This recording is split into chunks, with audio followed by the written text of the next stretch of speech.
Alors on va démarrer le cours sur la matrice d'une application linéaire. Dans tout ce chapitre, K va désigner le corps des réels ou des complexes, la plupart du temps des réels. E et F vont être deux K-espaces vectoriels de dimension finie, P étant la dimension de E et N la dimension de F.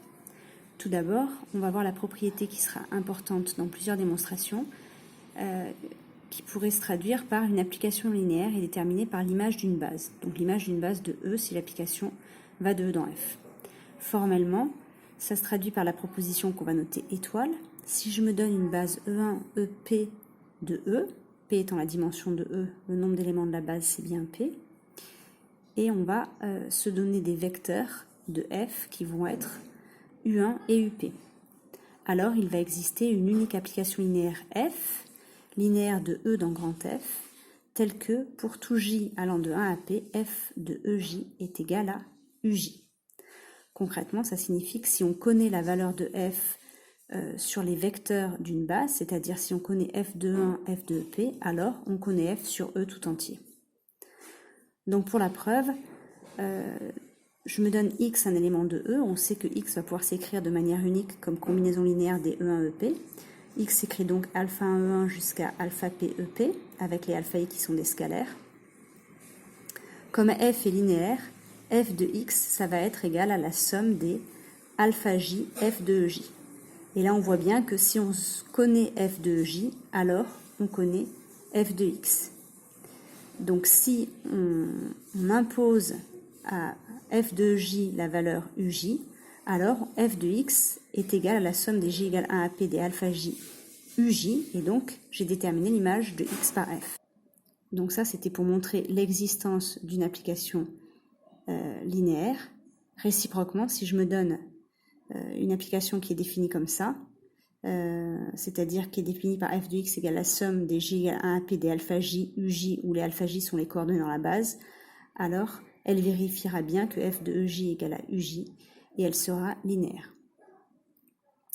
Alors, on va maintenant montrer qu'il y a un isomorphisme entre L de EF, c'est-à-dire les applications linéaires de E dans F, et les matrices de taille NP, N lignes et P colonnes. Donc attention, c'est inversé, c'est-à-dire que ici, c'est E qui est de dimension P, F qui est de dimension N, et dans les matrices, le N apparaît en premier, dimension de F en premier, puis dimension de E. On va voir tout de suite pourquoi. Alors, avant de définir l'isomorphisme, je vais d'abord définir ce que c'est que la matrice d'une application linéaire dans deux bases données. Donc, je me donne une base U1UP de E et une base V1VN de F. Je vais noter B la base de B' la base de F. Comme B' est une base de F, je sais que pour tout J allant de 1 à P, F de UJ, qui est un élément de grand F, va pouvoir s'écrire comme combinaison linéaire des V1, Vn. Il va donc exister des coefficients A1J jusqu'à ANJ, tels que f de uj s'écrivent A1J V1 plus A2J V2, etc. jusqu'à ANJ Vn. La matrice de coefficients AIJ va être appelée matrice de F relativement aux bases B et B', et on va la noter mat BB' de F. Donc concrètement, sur ma première colonne, je vais avoir les coordonnées de f de U1 exprimées dans la base V1-Vn. Ça veut dire que quand j'écris mat BB' de f, ça veut dire que f de U1 est égal à A11-V1 plus A21-V2 plus AI1-VI, etc. jusqu'à AN1-Vn. Sur la jème colonne, je lis les coordonnées A1J jusqu'à ANJ. Ça signifie que f de UJ est égal à A1J V1 plus A2J V2, etc. plus AIJ VI, etc. jusqu'à ANJ Vn. Vous voyez ici qu'il y a donc P colonne dans ma matrice, puisque l'espace de départ est de dimension P. Donc comme j'ai écrit les images des vecteurs de la base de départ, il me faut bien P colonne. Il y a N lignes, puisque sur chaque colonne, ce sont les coordonnées dans la base de l'espace d'arrivée, grand F. Il y a donc autant de lignes que de vecteurs dans une base de grand F, c'est-à-dire N. Dans le cas où E égale F et on choisit de prendre la base de l'espace d'arrivée égale à l'espace d'arrivée, la base de l'espace de départ égale à la base de l'espace d'arrivée, on va simplement noter mat B de F au lieu d'écrire mat BB de F. Attention, c'est pas parce qu'on a E égale F qu'on doit nécessairement prendre même base au départ et à l'arrivée. On peut tout à fait choisir deux bases distinctes de E et considérer la matrice mat BB' de F, où F est un endomorphisme de E. Donc là, je vous rappelle le fait que quand F est une application linéaire de grand E dans grand F est de dimension P, grand F est de dimension N, et quand on écrit sur la matrice de cette application linéaire, ce sera un élément de NP de K. Donc N étant la dimension de l'espace d'arrivée, P la dimension de l'espace de départ. Alors on va faire tout de suite un exemple. On prend une application linéaire petit f qui va aller de R carré dans R cube, qui a un couple XY, va associer ce triplet dont les coordonnées sont Y, X plus Y, X moins Y. On souhaite écrire la matrice de F relativement aux bases canoniques de R carré et R cube. On va expliciter, si on note B, la base canonique E1, E2 de R carré, ça veut dire que E1 c'est le vecteur 1, 0 et E2 c'est le vecteur 0, 1. De la même façon, si je note B' égale F1, F2, F3, la base canonique de R cube, cela signifie que F1 c'est le vecteur 1, 0, 0, F2 c'est le vecteur 0, 1, 0 et F3 c'est le vecteur 0, 0, 1.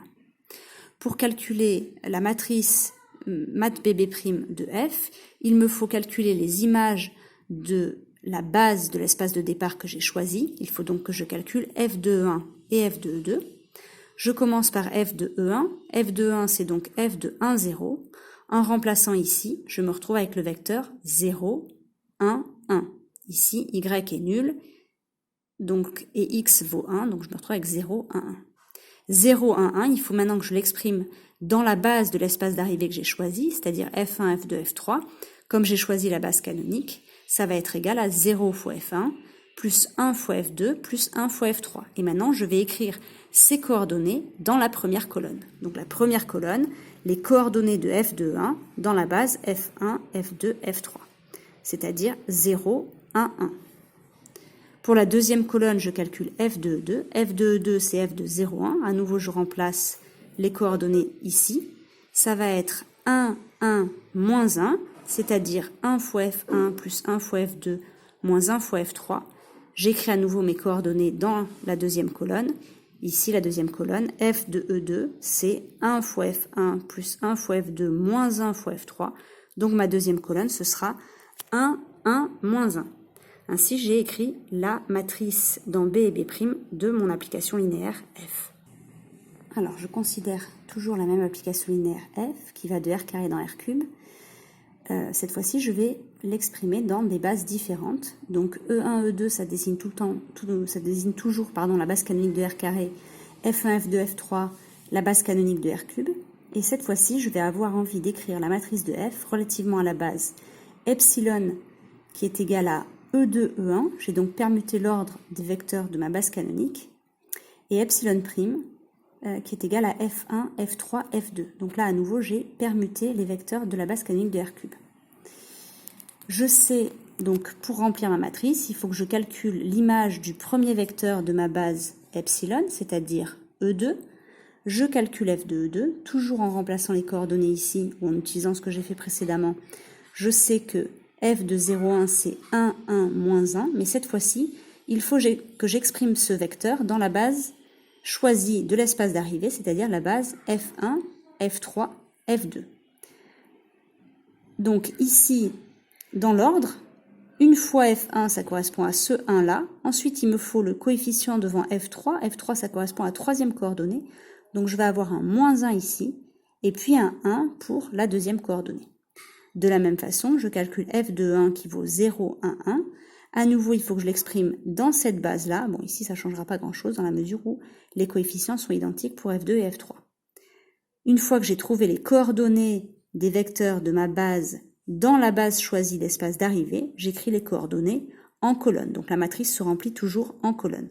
Attention à l'ordre. Ici, la première colonne correspond à F de E2 parce que E2, c'est le premier vecteur de la base que j'ai choisie pour l'espace de départ, f de E1 pour le deuxième vecteur de la base choisie pour l'espace de départ. Alors, pour le troisième exemple, je considère une matrice de l'homothétie de rapport lambda de E étant quelconque. Donc l'homothétie, c'est juste la multiplication par lambda. Donc je vais prendre une base quelconque de E, je vais la noter grand B. Elle va être donnée par des vecteurs E1, alors il vaudrait mieux mettre P puisque j'avais dit que E était toujours de dimension P. Donc j'ai modifié ici. Désormais ma base, donc les éléments sont E1 jusqu'à EP, avec donc P égale la dimension de E, et je cherche à calculer l'image de chacun de ces vecteurs. Donc pour un I compris entre 1 et P, l'image de EI, c'est donc simplement la multiplication par lambda de EI, par définition d'une homothétie. Maintenant, il faut que j'exprime lambda EI dans la base E1 EP, c'est-à-dire ça va être 0 fois E1, etc., jusqu'à lambda fois EI, et puis, etc., à nouveau des zéros partout, jusqu'à EP. Donc on voit bien ici qu'il n'y aura des lambda que sur la diagonale. Pour être bien sûr, ici, f de E1, c'est lambda E1, donc lambda sur la première ligne E1, et puis des zéros en dessous, puisque c'est simplement égal à lambda E1.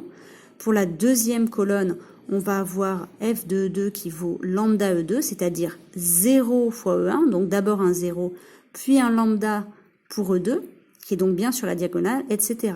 Si je fais f de EI, le seul coefficient qu'il y aura, ce sera pour EI, c'est-à-dire sur la ième ligne, donc il y aura sur la ième colonne uniquement un lambda sur la ième ligne, ça correspond bien à la diagonale.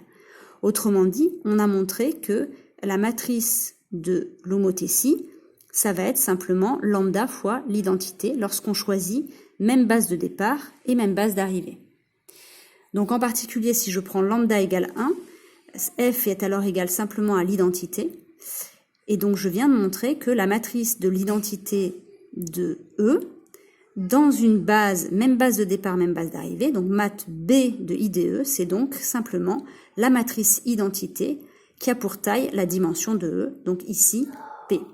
Alors attention, si je choisis des bases différentes au départ et à l'arrivée, je n'obtiens pas l'identité quand je fais la matrice de l'application IDE. Alors je vous ai fait un exemple ici, si je prends grand E égale à R3, et je vais prendre deux bases de R3, je vais prendre la base B qui est celle-ci, 1, 1, 1, 1, 1, 0, 1, 0, 0. Je sais que c'est une base de R cube parce que les vecteurs sont échelonnés, donc libres, et comme ils sont en nombre de 3, ça forme une base de R cube. Et je vais choisir comme base d'arrivée la base canonique de R cube. Par définition, sur la première colonne, je vais avoir les coordonnées de l'image de 1, 1, 1 par l'identité, c'est-à-dire lui-même.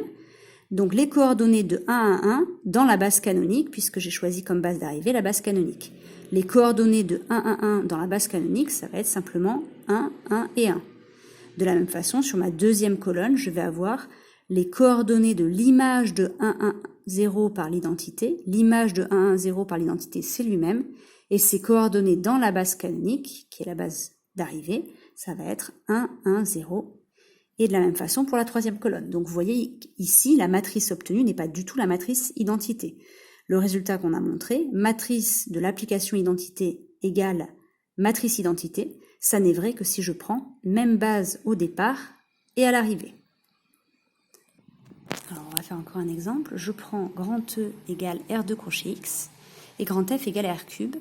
Et je cherche la matrice de l'application linéaire, petit f, qui à un polynôme P de R de crochet X va associer le couple P de 0, P' de 0. Donc le couple P de 0, P' de 0, c'est bien un élément de R carré.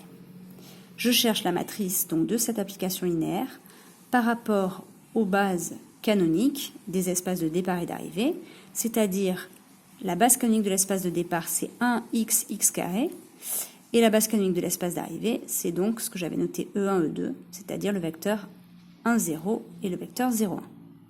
Je calcule l'image des vecteurs de la base de départ, donc d'abord l'image de 1. P de 0, si je prends le polynôme constant égal à 1 et que je cherche sa valeur en 0, ça va être 1. Sa dérivée en revanche est nulle, donc évaluée en 0, j'aurai un 0 en deuxième coordonnée. Ainsi, si j'écris ces coordonnées dans la base canonique, ça va être 1 fois E1 plus 0 fois E2.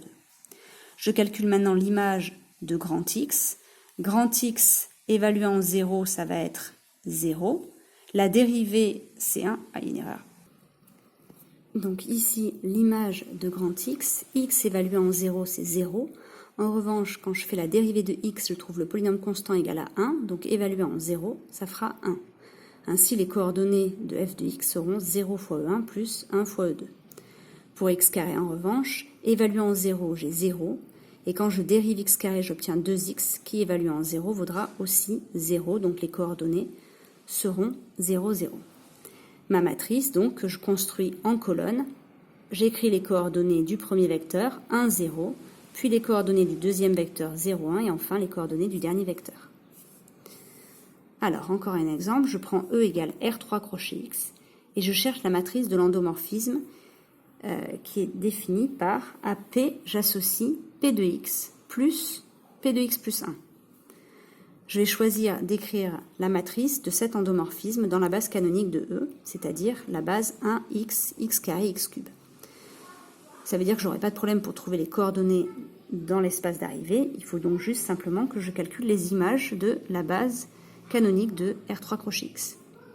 F de 1, c'est donc le polynôme plus lui-même évalué en x plus 1, ce qui ne change rien puisqu'il est constant. Ça va donc être égal à 2. J'ai explicité ces coordonnées ici.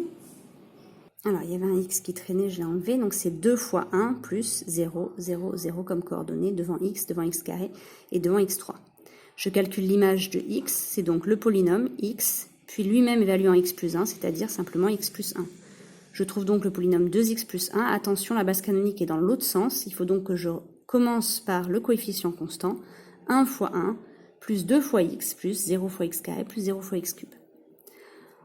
Pour x carré, l'image, ça va donc être x carré plus x plus 1, le tout au carré.